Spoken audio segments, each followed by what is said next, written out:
Hi, I'm Seamless, and today is Saturday, which means it's time for a new FL Basics tutorial. This one is a continuation in the series on Harmor. Harmor series. This one's going to be about the Prism and how that jazz works. So, there's a bunch of default settings, and also one going on in the back and behind the scenes. We'll talk about that in a minute, but let's look at what the knobs actually do. So the actual little image we got here on the Prism, like what it's doing, it's pretty true to form about what it actually does. And what the Prism does is it spreads the harmonics around according to a graph, which we'll show later.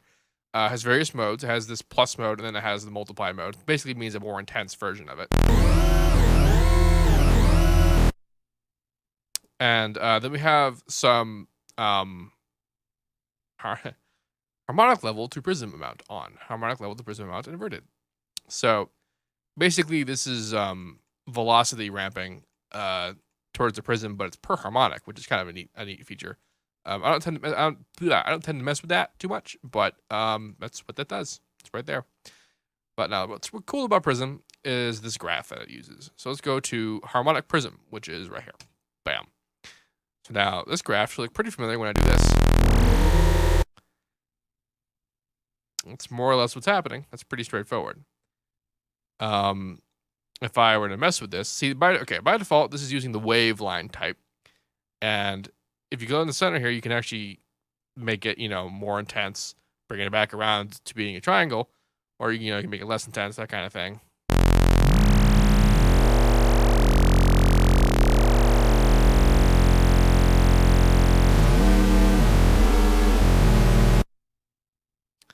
And all that good stuff. When I first started messing with the Prism, I kind of wanted to take advantage of that brief moment of this like squelchiness you heard. Like right there. That I liked. But if you notice, if I brought it up too much, stuff got kind of a little weird. And that's because it's messing around with the lower frequencies more than I wanted to mess around with the high frequencies. So how do we get that to work? Well, there's no Prism mask, but the Prism is basically its own mask anyway with the graph. So let's actually get rid of what we have in the graph. And now we have a flat line. Doesn't do anything. So what I did is I made a line here, and I basically went back to say single curve on a line because I didn't want to be a wave anymore. And then I made this sort of thing. I'm not going to be as precise as I was back then, but this is more or less the gist. This is kind of what was up.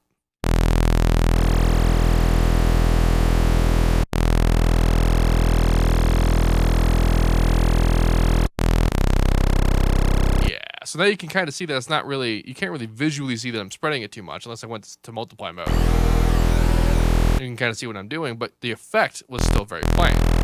And now why is it doing that? Well, the Prism shifts the pitch of harmonics in the given area according to this graph, which we've said numerous times.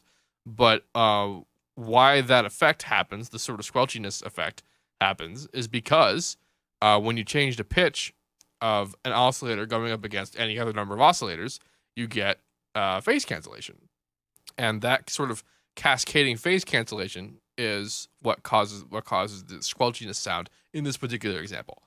And so that's what I was after when I made this shape originally. So like, and if I were to distort it,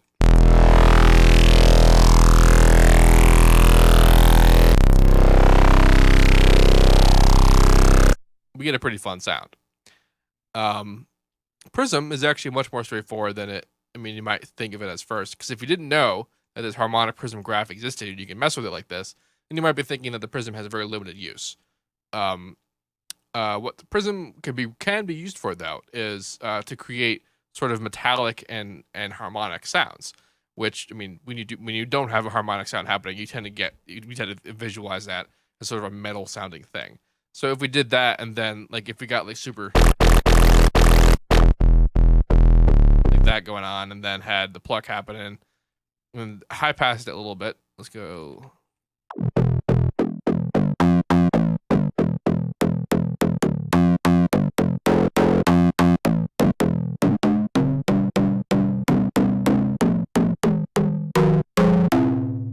We get very kind of metallic sounding thing. this is very much a set to taste and kind of experiment around sort of thing. Because again, you can get very nasty sounding. I mean that in a bad way, like sort of not aurally pleasing sounding things, and you can attenuate them enough in a certain way to get a sort of a hit sound out of it, like a real that kind of thing out of it. But as well, you can do what I had done earlier, which was to create a pleasing sort of squelch.